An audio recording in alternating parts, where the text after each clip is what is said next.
नमस्कार। ओम नमः शिवाय। जय मा चामुंडे। আমি শ্রী শাস্ত্রী বিপ্লব গাঙ্গুলি আমার জ্যোতিষ চ্যানেল জ্যোতিষ সিদ্ধান্তে সকলকে স্বাগত জানাই। যারা এখনো আমার চ্যানেলটিকে সাবস্ক্রাইব করেননি তারা আমার পরবর্তী ভিডিওগুলি পাওয়ার জন্য আমার চ্যানেলটিকে সাবস্ক্রাইব করে দেবেন এবং পাশে রাখা বেল আইকনটিকে প্রেস করবেন। আমার চ্যানেলের দ্বারা যাতে আরও মানুষ বেশি বেশি করে উপকৃত হতে পারে তার জন্য আমার চ্যানেলটিকে শেয়ার করবেন এবং পছন্দ হলে লাইক করবেন। আমি আগামী 27শে জুন শুক্রবার রথযাত্রা উপলক্ষে যে কাজ করার জন্য কাজ দেওয়ার চেষ্টা করছিলাম, অর্থাৎ ওই দিন কি কি কাজ করলে সংসারে ভালো হয়, উন্নতি হয়, অর্থনৈতিক উন্নতি হয়, সেই বিষয়ে যে আলোচনা শুরু করেছিলাম তার প্রথম পদক্ষেপ হিসাবে আমি দক্ষিণাবর্তী শঙ্খের উপর আলোচনা আগের দিন করেছি। আজকে আমি যে বিষয়টার উপর আলোচনা করব সেটা হচ্ছে শ্রী বিষ্ণু মায়াগর্ভ বিশাখ যন্ত্র। এই যন্ত্রটা স্থাপন করে সমস্ত রকমের অকল্যাণকে দূর করা এবং সংকট থেকে মুক্তি পাওয়া সম্ভব হবে এবং সম্ভবের চেষ্টা করা। একটা কথা বলি যে এই যে যন্ত্রটা বলছি শ্রী বিষ্ণু মায়াগর্ভ যন্ত্র বিশাখ যন্ত্র, এই যন্ত্রটা হচ্ছে একটি মহাশক্তিশালী যন্ত্র।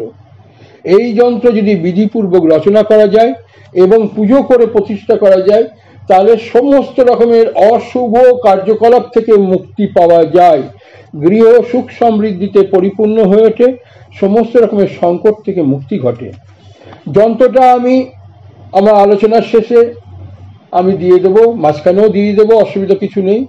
এই যন্ত্রটা এইভাবেই অঙ্কন করতে হবে, করে নিয়ে তারপরে একে মন্ত্র আমি বলে দেবো, সেই মন্ত্র অনুযায়ী তাকে প্রতিষ্ঠা করে পুজো করে প্রতিষ্ঠা করতে হবে। ওই একই নিয়ম রথযাত্রার দিন করতে হবে এবং উল্টো রথ অর্থাৎ 5ই জুলাই সেই দিন এটাকে তুলতে হবে। কি করতে হবে না, অশ্বগন্ধার কালি এবং ডালিমের কলম, এই দুটো জিনিস এই কাজে লাগবে। এই দুটো জিনিস দিয়ে ভূর্জপত্রের উপর এটা অঙ্কন করতে হবে। যে এই কাজটা করবে তাকে সেদিন উপবাসে থাকতে হবে যতক্ষণ কাজ সে না করছে, এবং শুদ্ধ চিত্তে তাকে এই কাজটা করতে হবে।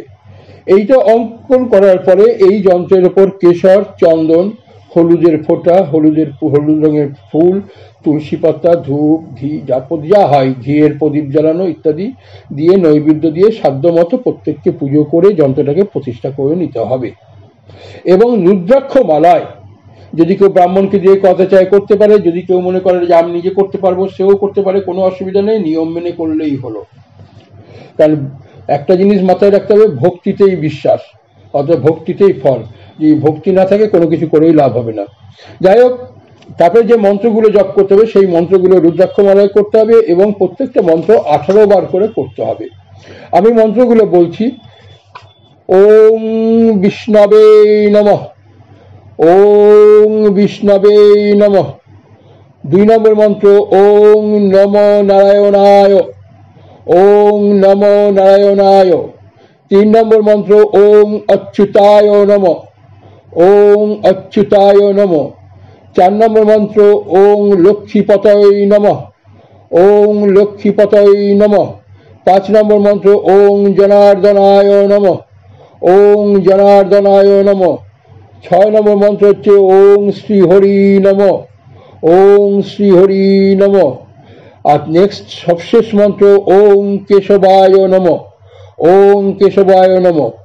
এই মন্ত্রগুলোকে জপ করে রথের দিন অর্থাৎ শুক্রবার 27শে জুন ঠাকুরের আসনে যন্ত্রটাকে রেখে দেবে, প্রতিদিন পুজো করবে, ধূপ ধুনো দেখাবে, আরতি করবে ইত্যাদি কিছু করবে।